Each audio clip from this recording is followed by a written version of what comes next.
Good morning, everybody. We'll call the meeting to order, the Firefighters Pension Board at 10 o'clock. Ms. Jill, if you'll have the roll call, please. Sure. Art Leary. Here. Chad Branford. Here. Ken Sugden. Here. Alex Romero. Here. And Mark Lindsay said he would be absent today. So we have a quorum. So, Ms. Sonny, are you going to swear in Mr. Alex this morning? Mr. Mayor, if you would please rise and raise your right hand and repeat after me. And turn on your microphone, please. Oh, yeah, it's on.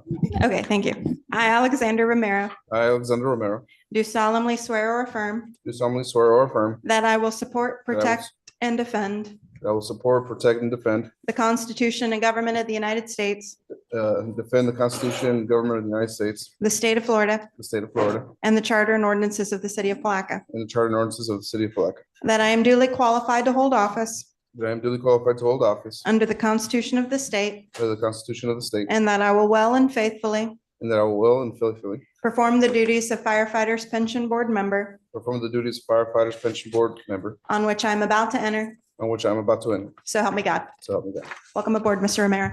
Thank you. And Ms. Fuller will notarize your documents.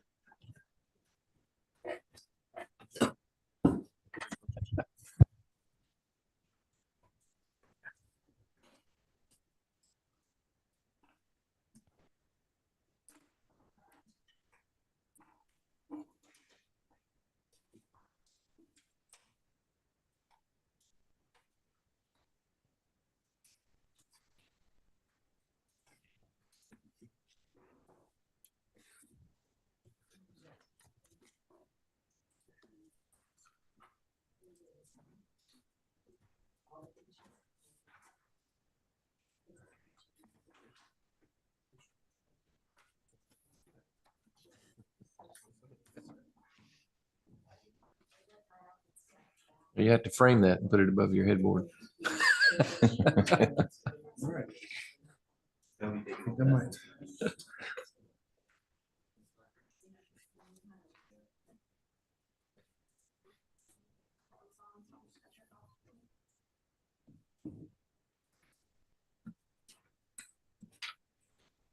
Congratulations, sir. Thank you for your service.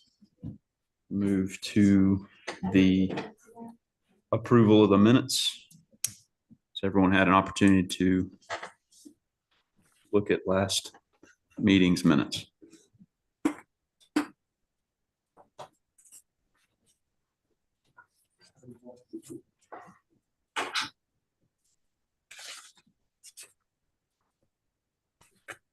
Any questions? Motion to approve is presented. I'm sorry. That's right. Motion by Mr. Leary. A second. Second, Mr. Sugden. All in favor? Aye. Thank you. On to Mr. Leardon. Good morning, sir. Hey, good morning, guys. Appreciate you being here.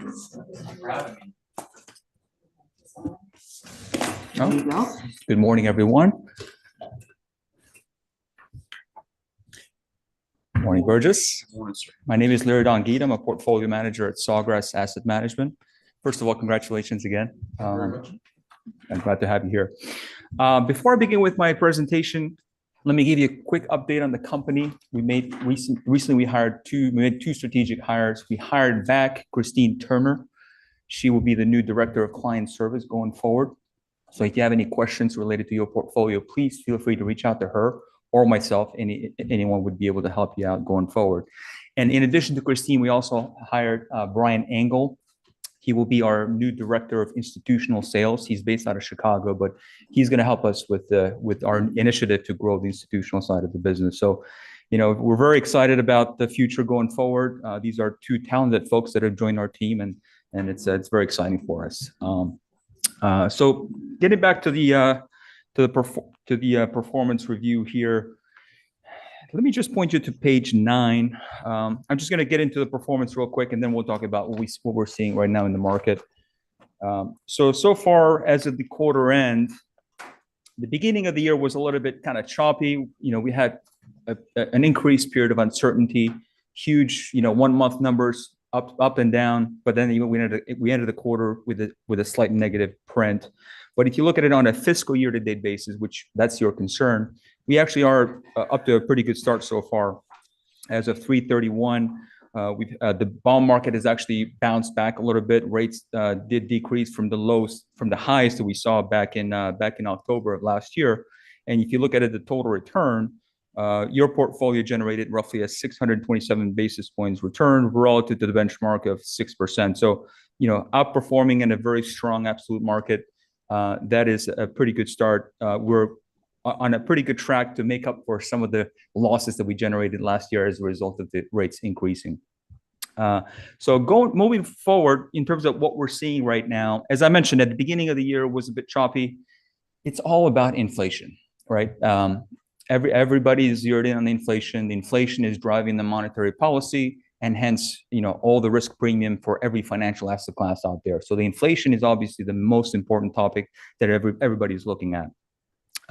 And right now, what we're seeing is these two camps. The first camp is, the camp of inflation is going to moderate, and we're going to see a 2% CPI by the end of the year. And that is the camp that I fall into. I strongly believe that, we've seen the highs in the inflation. The first few months that we saw this year were a bit kind of choppy, a little bit higher more sticky than what the inflation was expected to do. But going forward, if we look at what the economy is doing, we have a strong conviction that the inflation is going to moderate near that 2% handle. And we're big believers that you look at where the inflation is trending, that's where the nominal rates are going to point to. So when you have a 2% inflation, given that the current 10-year is at 4.5%, that's a pretty good real yield. The difference between the nominal 10-year and the 2% inflation, that's a pretty good real yield historically speaking. Our conviction is going forward, we should see a normalization of the inflation, and therefore we should see actually slightly lower nominal rates. Just because when I look at the economy, like the most recent numbers, for example, Chicago PMI came at 35. That's the lowest number we've seen since the COVID days. That's like depression levels, and that's Chicago. That's the huge economic hub for the country. So the leading indicators are pointing to the economy slowing down. But yet the CPI, the inflation gauge, is a little bit sticky. And if I look at the composition of that number, a lot of that number, for example, the owner's equivalent rent, those are imputed numbers. Those are sticky numbers. They're survey-based. They're not real numbers. If we were to replace these survey-based numbers with real-time data, we would find that the inflation is actually currently running at a sub 2% run rate. So we're very confident that as we go through this lagging data, we're going to actually see some pretty good numbers going forward. And the market is starting to price that in a little bit. And so in terms of how we're positioned for your portfolio on page 15, first of all, I'll start with the yield. Being in this business for the past 15 years, looking at a 5% yield on the core, that's actually pretty good. We just came off this long period of very, very low rates. We kind of were getting used to, 1% yield for a 7-8 year type paper. Now that you have a 5%, that's actually a really good yield portfolio. And this is a very high quality asset class that will definitely help you diversify your overall risk parameters. And I'm sure Burgess will get into the asset allocation, but given the current stretched valuations on the equity side, having a 5% yielding high quality asset that protects you in a down market, in a recession type environment, that's actually still a pretty good deal. So the way we position your portfolio is we have a slightly higher duration. That is basically the interest rate sensitivity to moves of rates. So we have a higher sensitivity versus the market. And that's because, as I just mentioned, I believe inflation is going to normalize. We're going to have a lower nominal rates going forward. And therefore, you actually want to be higher in terms of the duration. In addition to that, the second active position that we have is not just on the sensitivity part, but also on the shape, on the slope of the yield maturity. So in other words, the difference between, say, the 2-year and the 10-year, right? Normally, historically, 90% of the time, right, the slope, that difference has always been positive. And that's, you would expect that. You should get paid more for taking on more uncertainty in the future. But in the last year and a half, it's been the opposite. We've had an inverted yield slope. So that means that the long-term rates are actually lower than the short-term rates. That's a pure anomaly. So we should expect that to normalize as the Fed starts to cut the rates. which they're expected to cut roughly 225 basis points cuts for this year. And so we're positioned. I have a Yes, go question ahead. for you. Because you're getting deep in the weeds. Yes. And I'm going to try to help everybody here. Do you have is the investment policy bond objective index, which is the aggregate, does that limit your skill? Are we handcuffing you? Could you make more money in the bond market if you were unconstrained? Not necessarily. It's fairly, I would say, unconstrained because we have the ability to buy investment grade all the way down to a triple B. That is like the lowest investment grade rating. So you can go down pretty risky in terms of the credit risk. But see, that is the reason why I mentioned the slope of the curve. So that's the second derivative of rates. That's where we find the best relative value right now. We don't find a lot of value in the credit spreads. Given how rich they are valued, they're highly correlated with equities, and there's a lot of the risk to the risk reward profile right now for credit spreads is not there. So therefore, we've actually underweighted that position in the Palatkos portfolio. Would you venture to extend the duration? Yes, and we've done that to a certain degree. How much have you extended? So if you look at the duration, it's right now it says 595 versus 611, but the effective duration it's close to high sixes because a lot of that is with mortgages. So what we've why done, don't you explain to them why you're doing that and how that's good? yes, and so that was going to get to. So in addition to the sensitivity, which we're expecting lower rates, and that should benefit your portfolio, and the normalization of the slope that should benefit your portfolio. The third active position that we have is the sector allocation. We have a big overweight in mortgage-backed securities, which they're guaranteed by the government, so you get no credit risk. And we have a big underweight on credit spreads, which is basically you're taking on the individual credit risk of a particular company. That normally is tied, the spread of corporations is highly correlated with risk assets, with equities. And right now they're trading at very rich valuations. The reason why we went with a big overweight in mortgages is because, first of all, as I mentioned, you get no credit risk. And the biggest risk with mortgages tends to be the prepayment risk. We all have mortgages and we all know when rates go down, I call my loan officer and say, hey, I'd like to refinance my mortgage. And there's usually no free lunch. So the party that actually loses in that equation is the holder of mortgage-backed securities because that loan gets put back to the holder at par. So essentially, you lose that long-term duration of your investment, and you take on reinvestment risk. You would have to reinvest the proceeds. So what we've done now is because a lot of these mortgages that were underwritten a couple of years ago are trading at 85 cents, 90 cents on the dollar. You don't have that prepayment risk. As a matter of fact, I want people to prepay because when they prepay, when they sell a house, or when they move on with their lives, they get a new job, they have to relocate, that mortgage gets put back to the pool at par. So when you're buying it at 85 cents on the dollar, now all of a sudden the risk reward has dramatically shifted to the benefit of the holders, of the creditors, which is you, of the mortgage-backed security. So that's why, given the fact that you have a similar spread to corporate spreads, and you have no prepayment risk, and you got guarantees by the government from a credit standpoint, we think that's a very good, attractive risk reward sector to be in right now. So that's what we've done with our positioning. So we have a slight increase in sensitivity duration, overweight in mortgage bonds, and underweight in credit risk.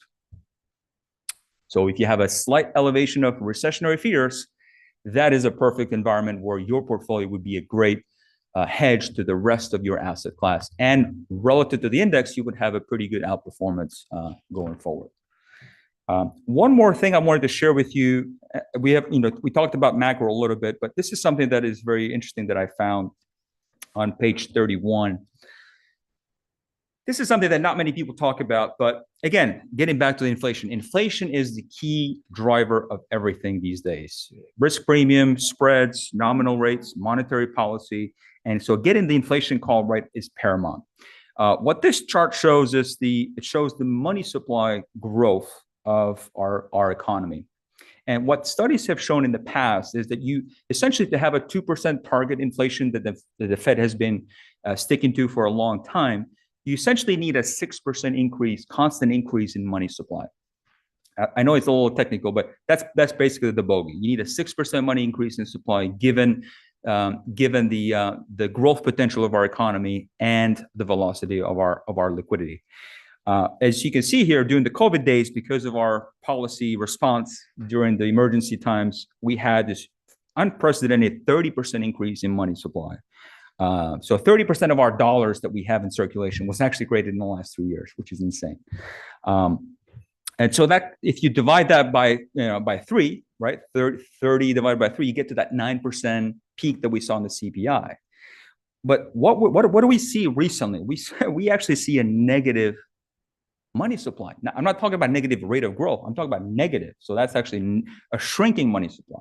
We haven't seen that in the last 40 years, and it's only happened 3 in the last 100 years. Yes, M2. So what that shows is that if you give it enough time for that phenomenon to work itself through the economy, through the channels of our real economy, that's actually another fact that that's why we feel confident that inflation will normalize, and we might actually we might talk about deflation in the near term, who knows? But given the fact that we have a shrinking money supply, we've had that for the past year and a half, that is another encouraging sign that the inflation will be in check, and therefore you actually want to be long duration. You want to be long that big lever that will give you a pretty good total return for your fixed income portfolio. Let me ask you something. Yes. If I may. I know you're not a real estate guy, but I noticed that the bond managers are a lot smarter than the equity guys. They really are.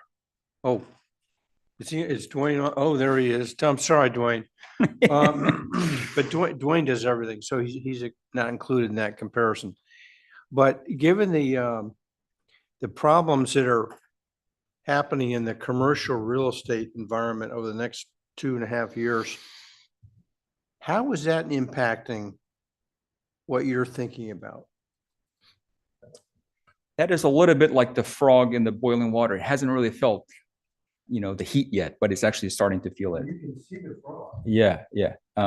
So every other day, I'm starting to see headlines that XYZ commercial property, whether it's a hotel or an office property, the lender, the operators is putting the key back, sending the keys back to the lenders, and that's because the math has changed dramatically. And what we're seeing is that the capital rates, the cap rates, what they call them, that is the key rate that the real estate developers look at when they actually buy a particular property.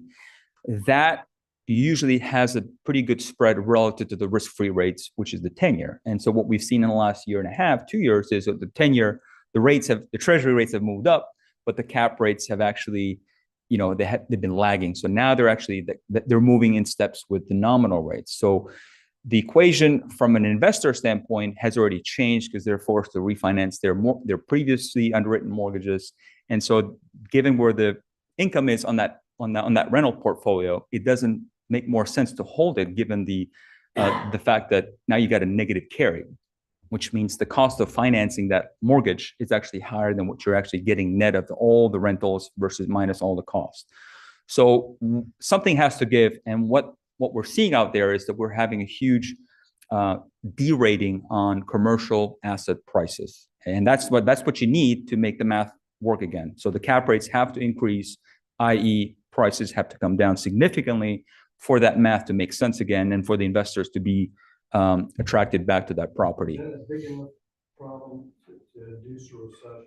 It's a huge problem because a lot of that, and we're talking about trillions of dollars, $4 trillion of commercial real estate assets that are sitting on these regional bank books. And so a lot of these banks haven't really discounted the true value of their loans because we haven't really felt a recession yet. But what that means is that the banks will be forced to write a lot of these loans down, that we can have another wave of stress similar to how we saw last year with Silicon Valley Bank and the likes. That was more of a duration-related matter. This time around, we're going to have more of a credit-related problem, specifically tied to the commercial real estate properties. And that will disproportionately hit the commercial banks, the smaller regional banks. The Bank of Americas of the world, Wells Fargo, they do have exposure, but relative to their total book, they're a lot more diversified. So we shouldn't see a huge stress there. And that's why when you look at our positioning, you would find zero exposure to regional banks, because that's an area of my concern. But it would affect the real economy going forward, meaning that they will not be inclined to keep up with the lending as much as they would in a normal environment. So it would affect the economy, to answer your question. Thank you.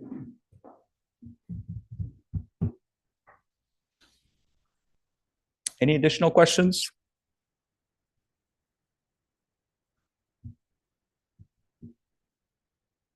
I got one more. Yes. I can't, Dodd, you remember the Dodd-Frank bill? Yes, sir. You remember after the big recession, Congress decided we got to fix all these problems so it doesn't happen again. Do you think that the rules and changes as a result of Dodd-Frank, and it also impacted banking as well, do you think that went far enough to help us through this next downturn? I think they not really, because what we're seeing now is because of that reform that we went through, the Frank Dodd bill, that really caused the proliferation of private credit in the last decade. So essentially, it forced banks to hold a lot more capital tied to these private, credit, C&I, commercial and loan businesses, commercial real estate, and private company loans. So because of these strict regulations and higher capital requirements, the banks were unwilling to continue lending to these small business pools. So all that underwriting, I wouldn't say all, but the majority of that underwriting shifted to these private-backed asset pools, and what we call these days private credit. So that's one of the key reasons why we've seen this huge increase in private credit in terms of the overall loans and underwriting. The problem there is that it tends to be more of a Wild West. It's not really covered by any agency. We don't know. That's called what we call the shadow banking. So the shadow banking is a primary direct result of the reforms that we went through with Frank Dodd bill. So from a systemic standpoint, we actually see more risk these days than the old days, where everything was under the bank umbrella and you had some kind of guardrails in terms of having capital that backs it up. So we still haven't really stress tested the side effects of this policy, but it's definitely something to be concerned about, because now you have all these big institutions, not you guys, but the CalPERS and all these big state pool funds. They're all chasing the same, this tiny pool, the private credit. And the thought there is that we might have another bubble that hasn't really burst yet, but that could be another area of concern. Thank you, sir. Thanks, sir. All right. Accept the motion to accept his report as read. All in favor? Aye. Thank you, sir. Thank you. Mr. Madron? Hello, good morning. Sir? I guess, Jill, can you put up the presentation? There we go. Page down, please. First quarter investment review. There we go. Policy review.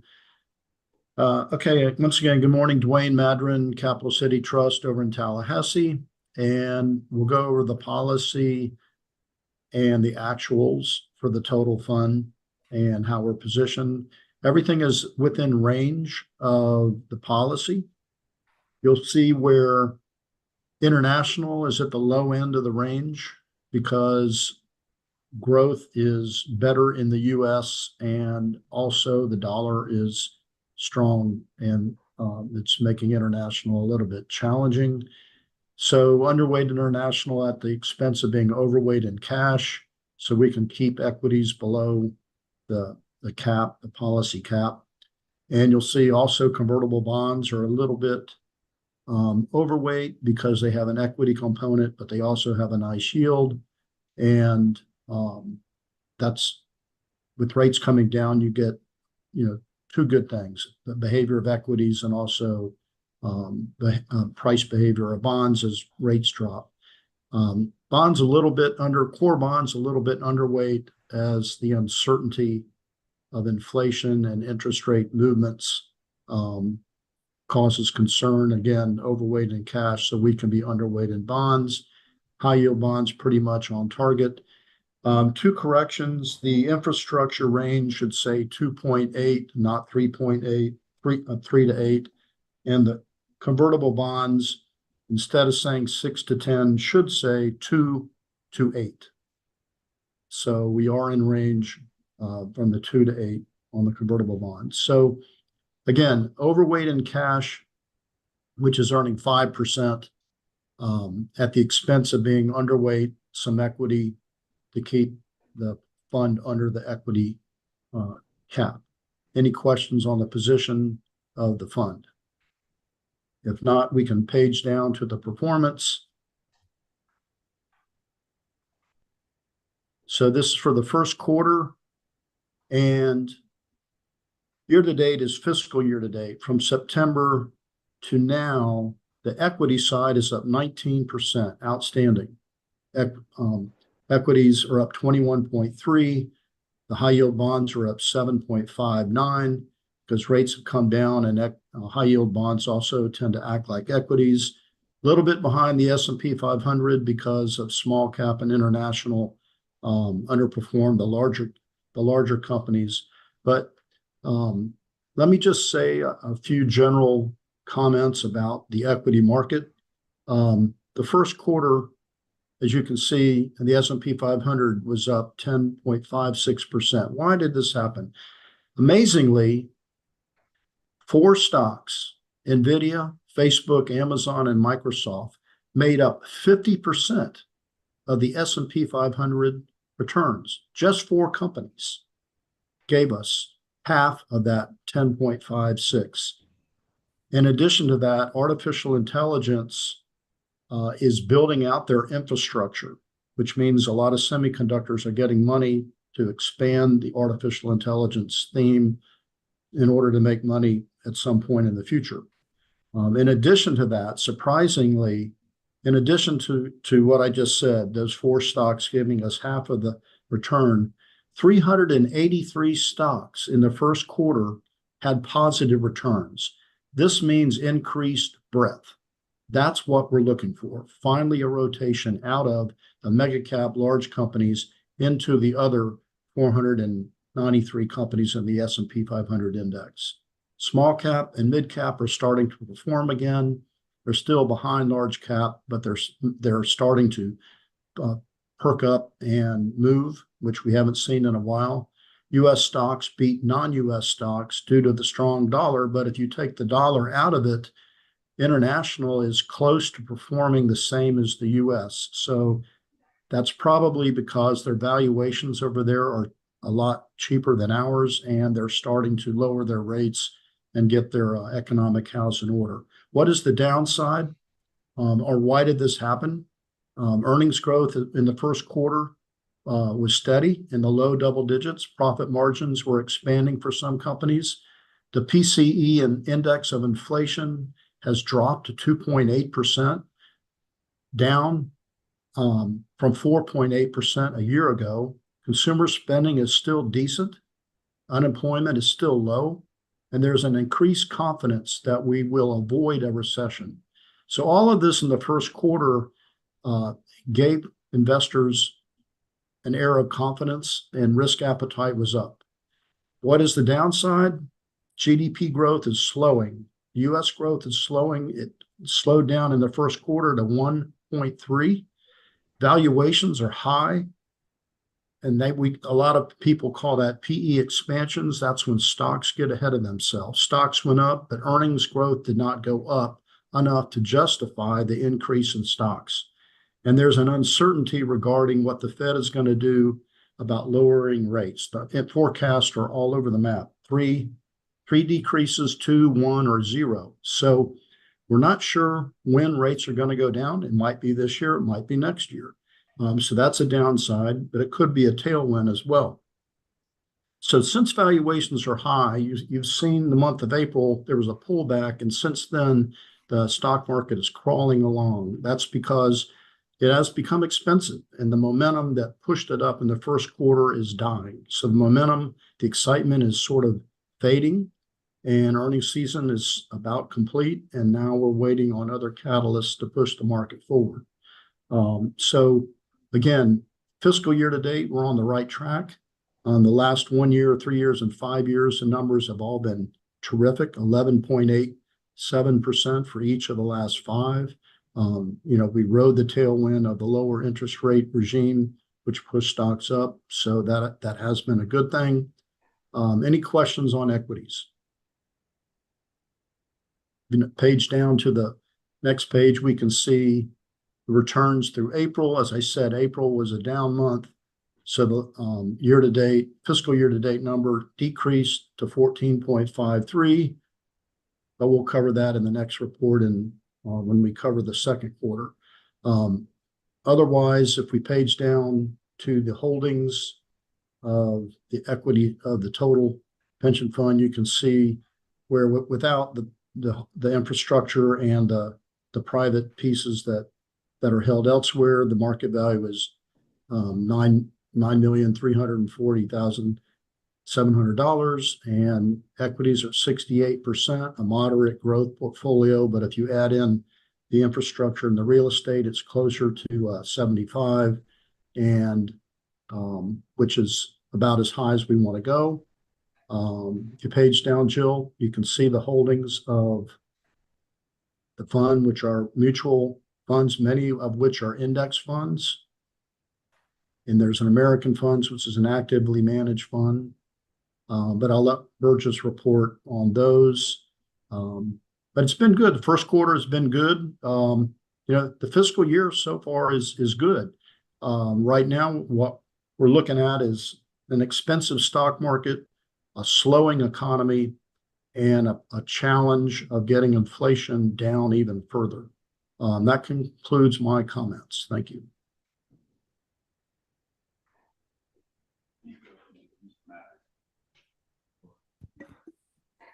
So Dwayne, you're pretty comfortable where our allocations are right now. There are no changes there.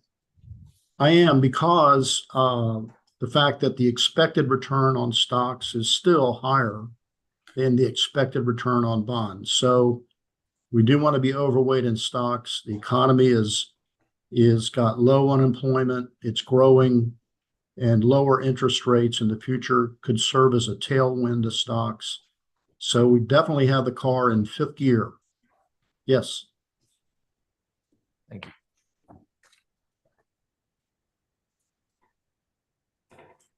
I'll accept the motion. Motion by Mr. Leary. Second by Mr. Sutton. All in favor? Say aye. Motion approved. Thank you, sir. Thank you. Mr. Burgess.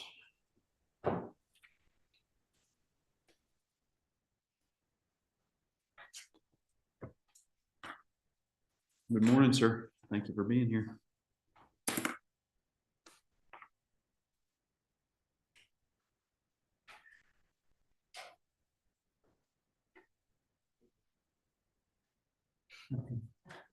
Mr. Burgess, Oh, it's my turn. your turn.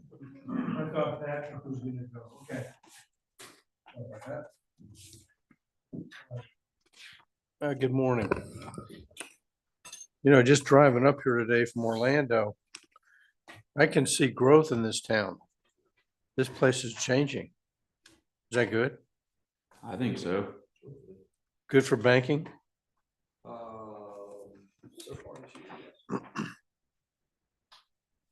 Let me take you please to page 1, and I'll won't go through a lot of this stuff in a lot of detail this time, but Frank Wan from my office put this piece together. There's an extra one here for you. Oh, thank you.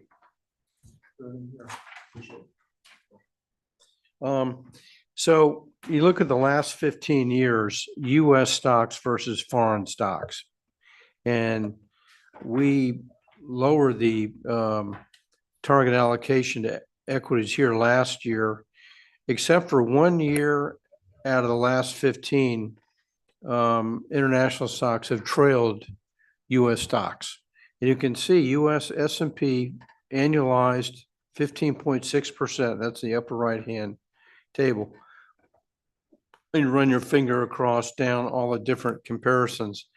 You can see that the US has had a commanding long run here of outperformance. And, you know, some people think, well, you know, maybe it's time to rotate into international because they're selling for half the price to earnings and ratios, and the yields are twice as much. They're very attractive, but our view is that international is less attractive today because one, what's happened with the de-globalization that's underway. China is on the ropes in terms of with trade between the US and with Europe and with its neighboring Asian countries.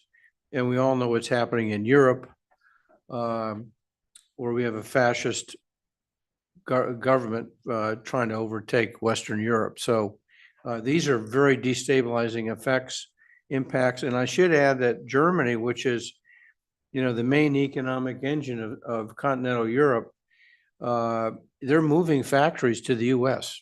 They have very high energy costs, and they're becoming increasingly comfortable building more and more stuff in the United States versus Europe. So this really is another reason why we like US. And finally, technology. The US continues to be the premier innovator of technology. And if you look at the performance, particularly of large cap growth stocks, even mid cap growth stocks, many of those companies are tech, and that's been a big driver in this outperformance. So if you go to page 4, it's where the summary is. I should mention that 65% of the assets that are being handled by Dwayne are indexed. This is something that Dwayne and I worked on some years ago to improve performance and lower costs, and it really has worked out. And look for the quarter, now the program overall was up 5%, or just about $500,000 was earned. You ranked in the top, very top 28th percentile, which is quite impressive. You see where the performance is coming from: index, another index, and Euro Pacific International, which happens to be active.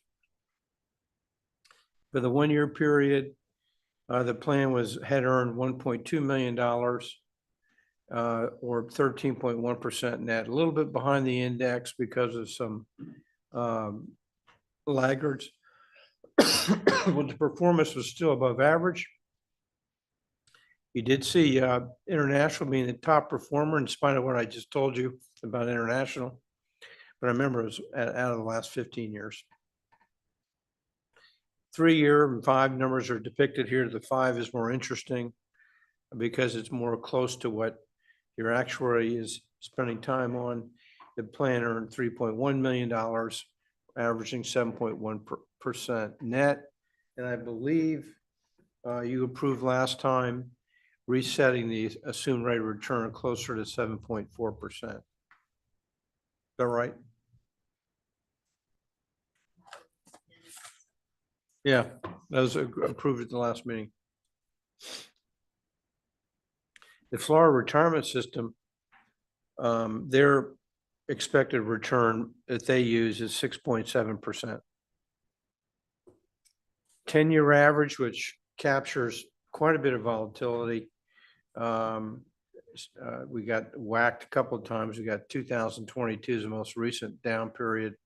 But you still were able to eke out a $5 million return, averaging 6.3% net of fees.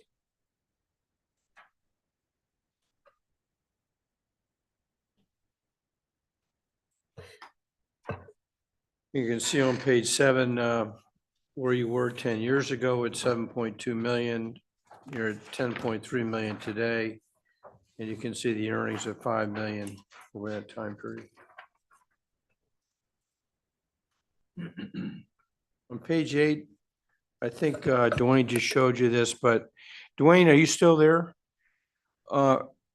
Is your cash still pretty rich? Yes, it's right about 6% because Okay. it earns 5.3, Burgess. Okay. Yeah, he likes the cash earnings, which are unprecedented. And I think you've picked up from his remarks that he feels a little bit, he feels the equity markets are pretty rich. Right. On page 11, I'll just wrap it up here. Cohen and Steers. He's your infrastructure manager. Roughly just under 40% of the portfolio is invested among utilities. There's a utility rally that's been underway in the last couple of months. This is going to be a strong performer for you this quarter that we're in now. Part of this is associated with the expectation that all of these artificial intelligence centers that are collecting all this data. What do you call those? Data centers? What do you call them? Data centers. They're building them all over the United States, and they require a lot of electricity.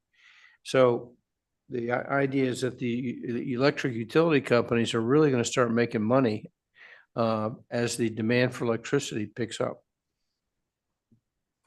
And with that, I don't recommend any changes at this time. Any questions, Mr. Chambers? Accept the motion to accept his report. Motion by Mr. Alex. Second by Mr. Leary. All in favor? Aye. Motion passed. Thank you, sir. You're welcome. Up next is Foster and Foster. Hey, can you guys hear me okay? Yes, sir. Yes, sir. All right, at the last couple of meetings, we've had a lot of discussion about the fluctuating state monies and the fluctuating benefit accrual rate. And so the board had authorized me to do a study to look at, right now you've dropped to 3.15% benefit accrual rate for all years of service for the retirees and the active employees. Jill, do you have the actual study or no? They have it in front of them. Oh, okay. So yeah, basically the study was to say, well, what if we went from 3.15 to 3.25% benefit accrual rate for all years of service? And we could do it either just for the active employees or for the retirees and the active employees. And so right now, the city's funding requirement next year is 32.2% of payroll. Obviously, that's not final because it depends on what comes in from the state. But based on the current state monies, that's what the projected funding requirement for the city is for next fiscal year. And so if we went to 3.25 just for the active employees, that would increase to 33.7% of payroll. And if we went to it for both active and retired, it would go to 35.5% of payroll. So the cost is about 1.5% of payroll for just the actives and about 3.3% of payroll if we go actives and retirees. So basically that's the information. Does anybody have any questions about it? Yes, sir. I have a quick question. Will these numbers Sure. change as the rate of return or investment monies change? So we had a down year, which is what has driven this number so low. Is that correct? 2022. Well, the increase, say 1.5% of payroll for scenario 1 or 3.3% of payroll for scenario 2, that isn't based on the actual investment returns. So if you get, a horrible year, then all of them are going to go up. So that 32.2% might go to 35.2%. right? Everything's going to go up by 3% of payroll. But that doesn't change the cost impact of increasing the multiplier.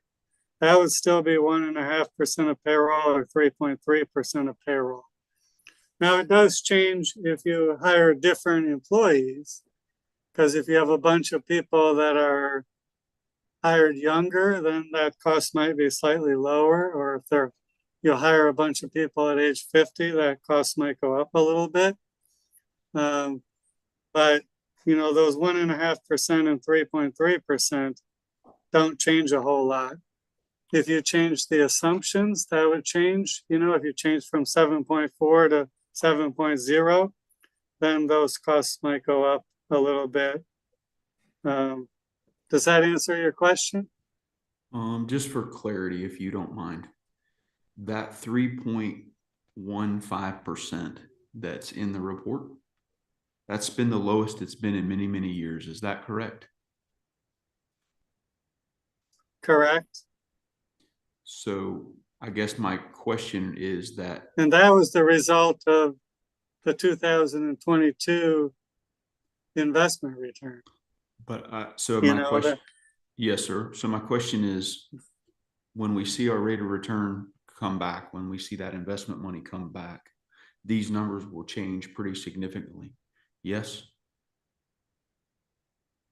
Well, the 3.15, that right now, as we talked about before, every year we look at the investment return and the state monies, and we determine the new multiplier starting 1 year later. And so if we get another great return this fiscal year, then maybe that 3.15 would go up some. But as far as how much it goes up, that depends on how much the investment return is and other factors. But So- yes, that should go up some. Well, let's say this year, they get a return of 10% for the fiscal year. Well, see, a 10%, doesn't move the needle a whole lot. It might go to 3.20 or something. Because what happened is in 2022, we had a negative 15 compared to our 7.5 assumption. That's a 22.5% decline Okay, so relative to our is this a assumption. 4 or 5 year smooth? Well, the right now, when we do the analysis of the multiplier, it does not use smoothing.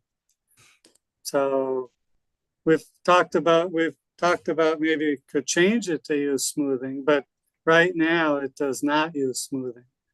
So if we had a 10% return this fiscal year, we would compare that to the 7.4 and say, oh, we beat it by 2.6%.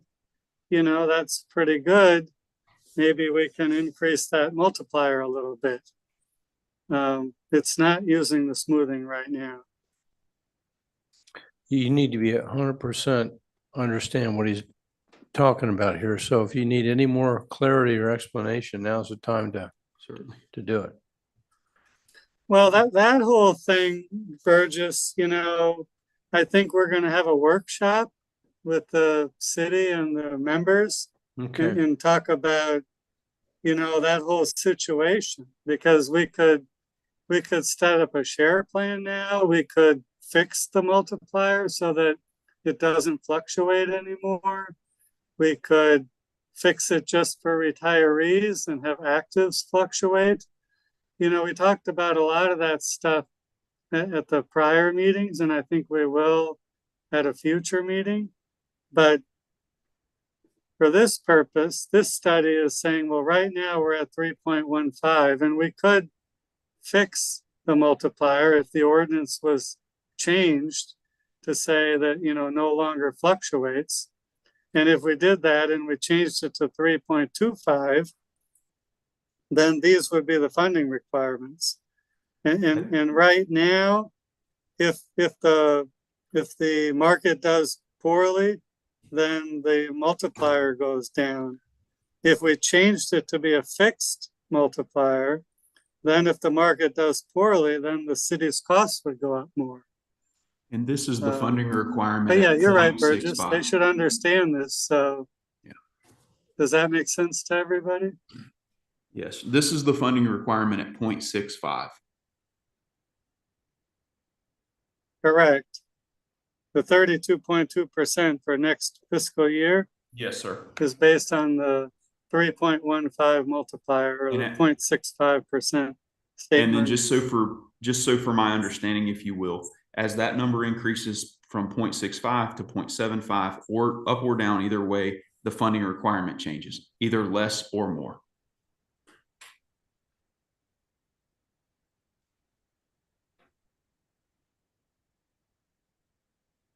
Ideally, we got a good investment return to say we can afford to increase those state monies. So the city's costs might still be at 32.2% if we get a good return this fiscal year. They're not completely correlated, but the funding requirements are based on a lot of things: who you hire, how the investment return does, how big salary increases are, but the multiplier for the members is, mostly based on the investment return. So you could have an increase in the multiplier and the city's costs could stay the same, or you could have an increase in the multiplier and the city's costs could go down a little bit. It just depends. They're not completely correlated, but they are a little bit. And then I just have one more question, if it's okay. When you talk Oh, yeah, about ask all you want. yes, sir. When you talk about the active employees or the retired employees, would these active employees include the ones that have terminated their employment but have not, that were vested, terminated their employment but were vested, that have not yet begun to draw? Would they be considered current? No, they would be in scenario 2. They've already left. So, one difference, we keep talking about this, but your multiplier fluctuates. And normally, when you terminate employment or retire, your benefit is fixed. And so for scenario 1, anybody who's already left, their benefit would not be affected by this. It would only be for active firefighters would be scenario 1. Because all the other firefighters that already left, their benefits would remain fixed. Either they would fluctuate the way they do now, or if the ordinance was changed to be a fixed, then they would stay fixed. Thank you, sir. Yeah, like Burgess said, this is very complicated. So if you have any questions, please ask me.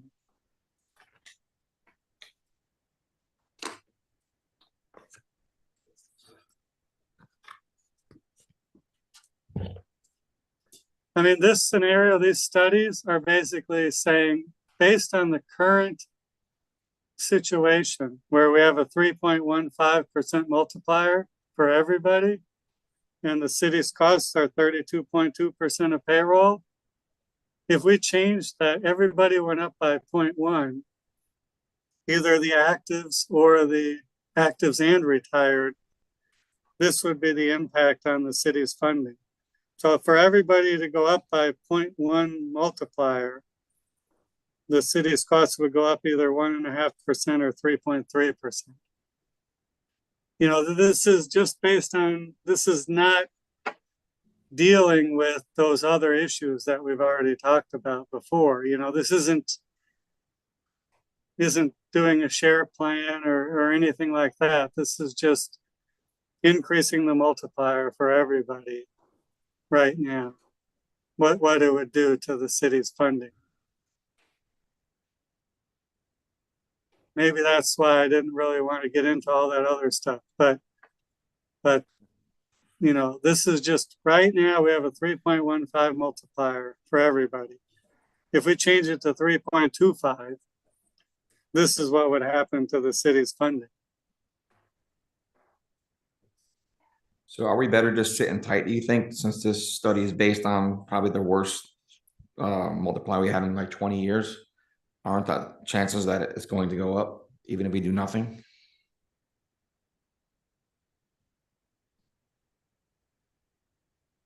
Well, there's a better chance that it's going to go up than it's going to go down based on current return for the fiscal year. But you could end up with a terrible September quarter, which has happened many times in the past, and you could end up with a 3% return this fiscal year. And then, you know, it's not going to go up. But you could increase the multiplier by 0.1 for everybody and then still keep on your same scenarios where if the investment return is bad, the multiplier goes down, or if the investment return is good, the multiplier goes up. You know, we could keep the same scenarios, you know, that we have now, the same structure, and just increase the multiplier by 0.1. And then that would, you know, that would be one possibility that you could do. And then your new baseline would be 3.25. And if that goes up, it goes up. If it goes down, it goes down. Thank you. If the city were willing to increase their contributions by 1.5 or 3.3, you could do that. Was that a yes or a no? Sure. Probably. So Patrick, in a nutshell, for those of us that aren't investment bankers, can you, this study is basically, you know, not to oversimplify, just showing us what it would cost the city and their contribution primarily if we made these changes?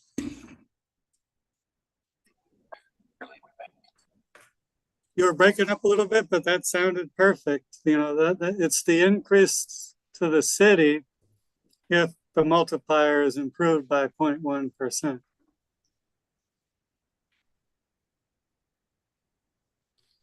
Were you looking for a yes?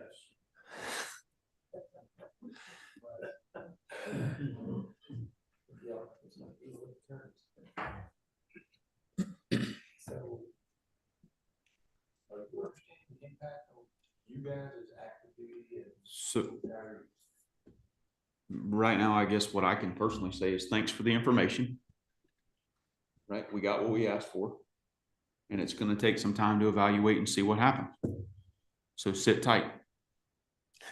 Wait for the attorney to help us through, wade through some of this. And like I said, if you're going to have a workshop or something, then this can be a part of it. You know, we can share this again. Yes, sir. Yep. Hi, everyone. I'm Lindsay Garber. I'm filling in for Anna today.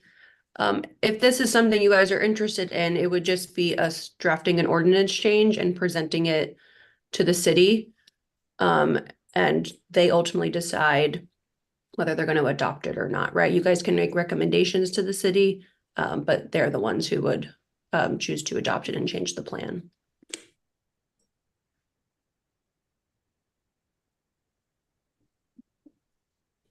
Burgess, what do you think about the workshop idea? Good idea. This is a big deal. Big time.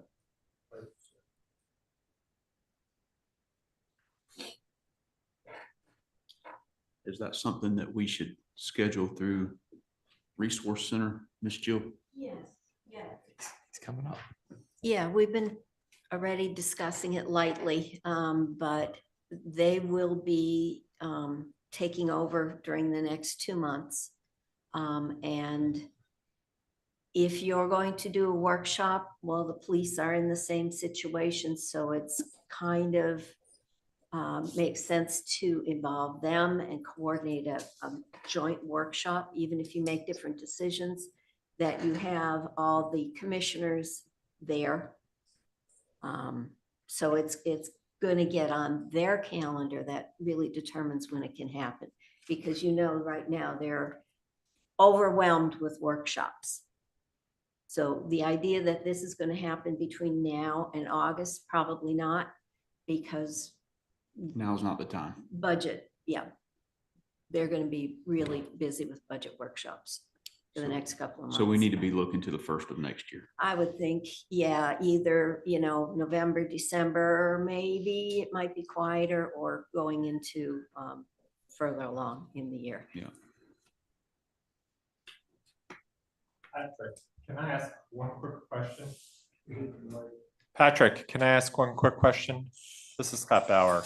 So Sure. changes or increases to the state premium tax receipts are really just going to offset that 1.5 or 3.3 cost. It's not going to change how the additional or variable multiplier gets calculated. Do you Well, understand the if the question? state money goes up or down, it is a part of the calculation, but it's not as significant as you would think.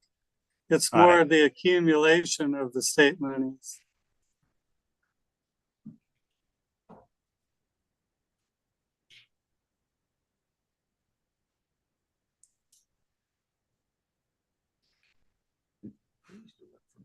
Just to help me understand, I'm sorry, I don't mean to belabor this anymore, but I thought the whole reason why all of this changed was because the state monies went down. I thought it played a huge role in this. I'm not necessarily following. I thought the reason why we're dealing with such a low number and such a low. It's the way that we determine the new multiplier is we look at the accumulation of all the state monies that we've gotten with interest. And we compare that to the accumulated benefits we've paid out, the extra benefits we've paid out with interest.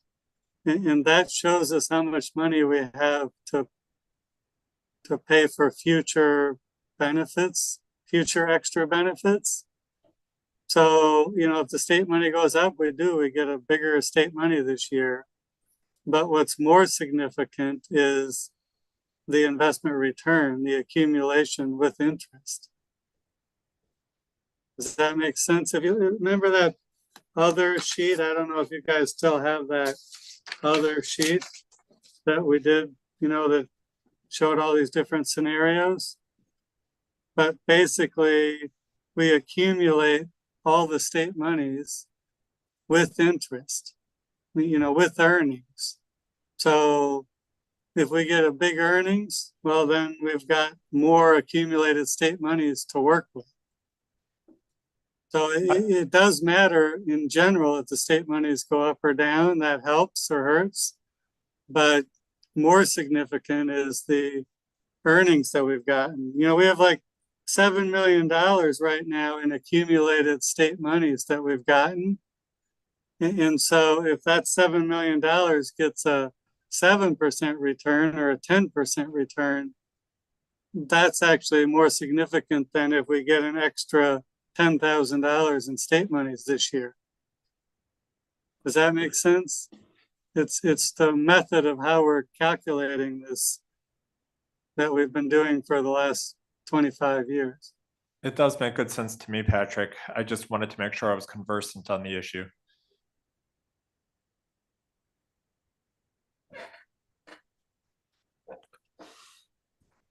Any further questions for Mr. Tillman? Yeah, I was gonna ask you if, Recognize. Tell them who I am. Miss- Oh, God. Good morning, everyone. Marcia Cardi, Finance Director, City of Palaca. Good morning, Patrick. Anyway, my question, Hello. I just wanted to understand something. Are we proposing to change the city's contribution for the fiscal year that's on the way? No, ma'am. Okay, we're talking about a year from now, right? We're just trying to understand what it would mean to fix our multiplier. We're talking about the year that starts 25, 26. So we do have time to gain better understanding. Okay, and peripherally speaking, our contribution, if we raised it from the current 32.2 to 33.7, which is a 1.5% increment, then our contribution as a city in my budgeting process, I would have to increase it to the 508 instead of the 485. Correct, Patrick? It looks like it's, Well, so there's a timing issue. If we, Lindsay mentioned there would have to be an ordinance by the city. So if there was an ordinance done in August that increased the multiplier, then the city's requirement for next fiscal year would go from 485 to 508.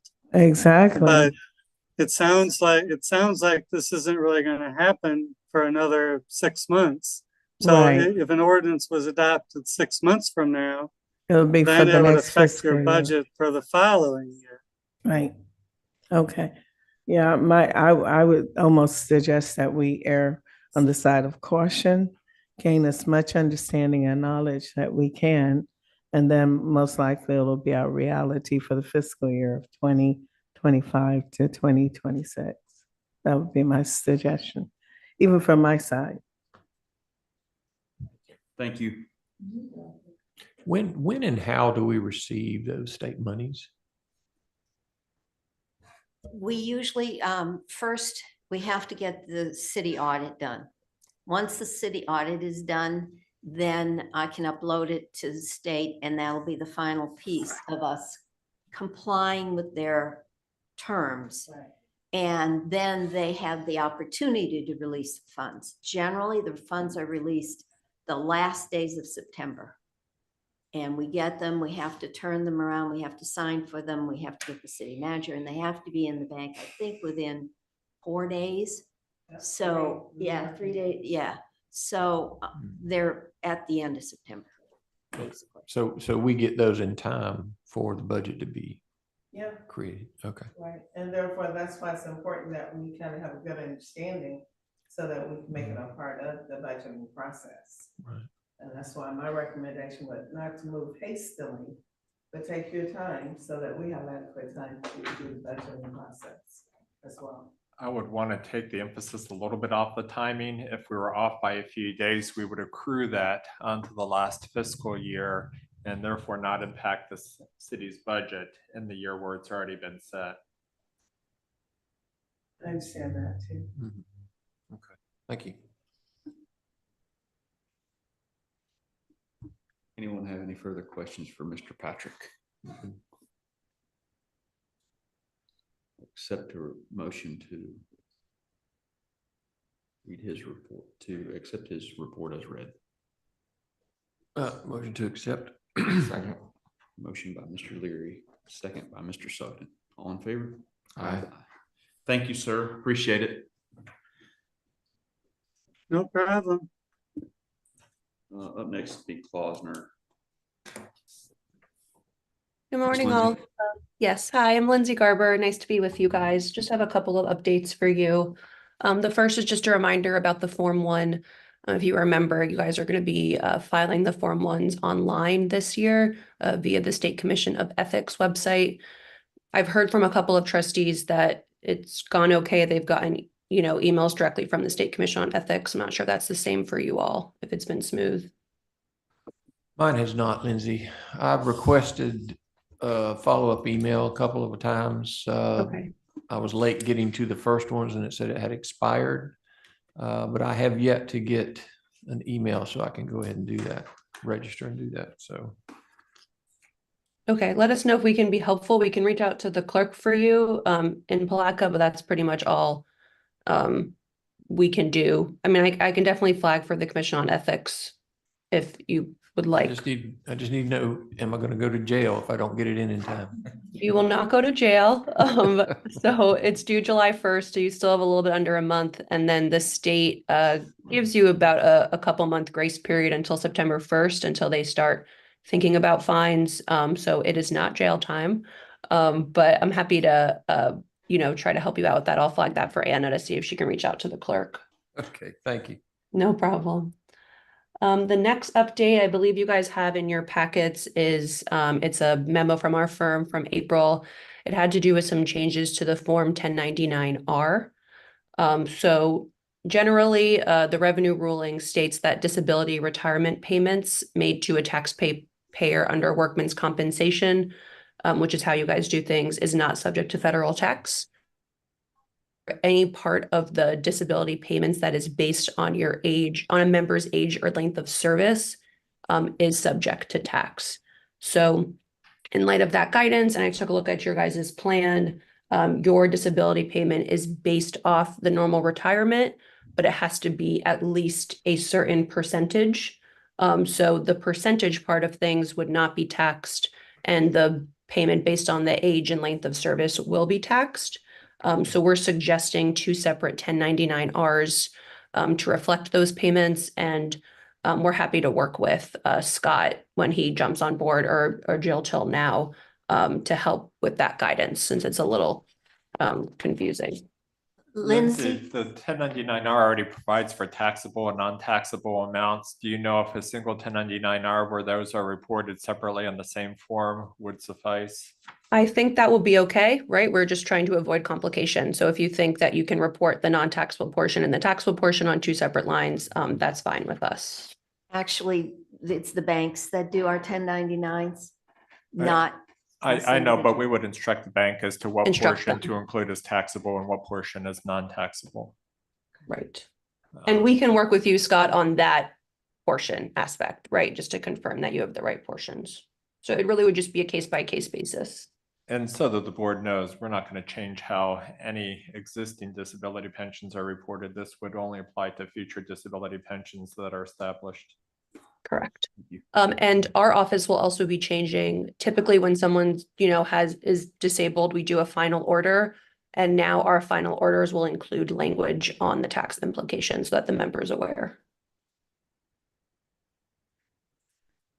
And then my last thing is that Anna drafted the new administrative agreements with with resource centers. So you guys have that, and that can be executed today if you would like. And then I hear you guys are discussing a workshop. So if you'd like someone from our office to attend either remote or in person, just let us know and we can send someone. That would be great as far as I'm concerned. Okay, yeah, just let us know, keep us updated with dates, and we can either work it out via Zoom or in person. That's all I had for you all today. Anyone have any further questions for Ms. Lindsay? Thank you, ma'am. I appreciate it. Of We course. do want to vote on the contract. I do want to vote on the contract. Thank you, Ms. Jill.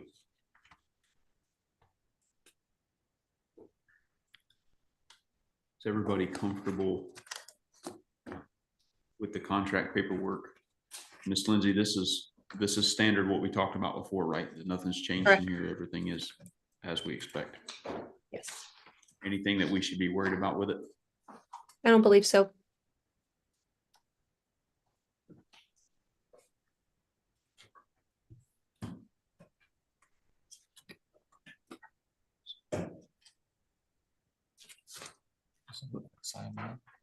We'll sign this at the end, correct? Ms. Yes, Jill? yep. Let's vote. I'll entertain a motion to vote on the contract as it's written. Make a motion to accept the resource center contract. Motion by Mr. Sugden. Second by Mr. Romero. All in favor? Aye. Motion passed unanimous. Ms. Lindsay, thank you. Of course, happy to.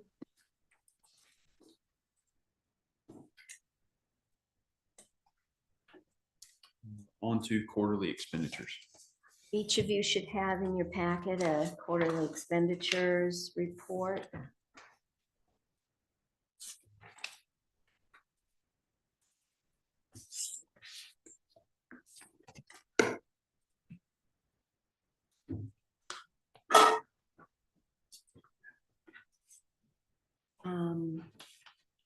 Nothing unusual. Actuary bill came in $16,000. That reflects their new pricing. So when we see the budget you'll see that things, I'm budgeting up as well for next year. But we're within tolerances of our budget as far as the admin expenses and the investment expenses. I did have a question, Ms. Jill, if you could. Sure. P. Simons, refund from prior years. Yes, that is in your packet as well. The refund for Pete Simons is due to when the prior pension administrator was here, and there were changes in the rate for the pensioners. She neglected to make those changes so that when she sent in the information to the actuary, it wasn't there, and they didn't catch it for many years. So he actually overpaid, and we refunded him. So this will be a one-time refund? Yes. Thank you, ma'am.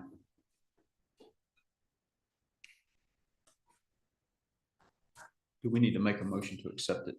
Ms. Yes, Jill, you do. entertain a motion. Motion by Mr. Leary. Second. Second by Mr. Sutton. All in favor? Aye. Thank you. And then on to budget fiscal year 25. Yes. This is the budget that I've set up. As you can see, compared to last year, let me go back to the expenses and you'll see last year's budget, admin budget was 51. Total admin expenses, 18. And this year we're going up to Foster and Foster increased. TRC now has increased. So we're up to 60,000 for admin fees.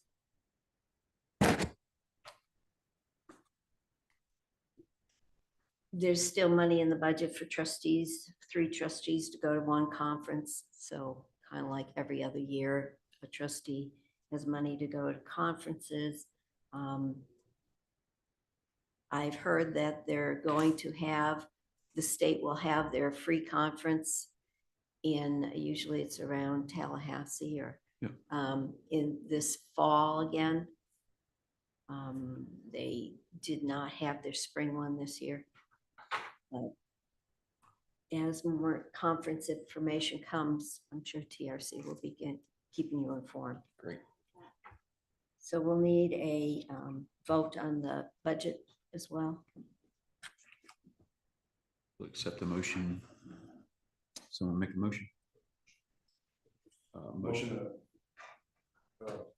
to accept the To accept. fiscal year budget. Yes. Motion by Mr. Romero. Second. Second by Mr. Sutton. All in favor? Aye. Motion passed unanimously. Is there anybody here for public comment? Seeing none, we'll close public comment. Any other business? Just briefly, in addition to the agreements, because your next meeting doesn't occur until late August, we would like to begin the process to update signature authorizations for Capital City and also for potentially your other investment managers if they're needed. There's still a pending replacement for Jill, so we don't know who that person would be. So we would propose to begin this process, but not to complete it until the city has found and hired somebody to fill her open position. That's in process. So I do think, though, an update to the signature authorizations on file should include a motion, and then you guys would have to stay after to sign an updated authorization form that we would hold until we know who that other person is going to be. Okay, sounds great. Thank you, sir. So Scott, you want a motion? Yes, and this is just, there are ultimately 2 signature authorizations, one for your custodian, one for everybody else, if you want to simplify it. So it would just be to update the signature authorizations on file. If someone will make a motion to update the signatures on file. I'd like to make a motion to update the signatures on file. Motion by Mr. Sugden, second by Mr. Romero. All in favor? Aye. Motion passed unanimously. Thank you. Make someone care to make a motion to adjourn. Make a motion to adjourn. Motion by Mr. Leary, second by Mr. Sugden. All in favor, say aye. Aye. Thank you. Bye, guys. Nice to see everybody. Thank you. Thank you, sir. Appreciate you Thank guys' you. time. Bye Thank you now. much. Bye-bye.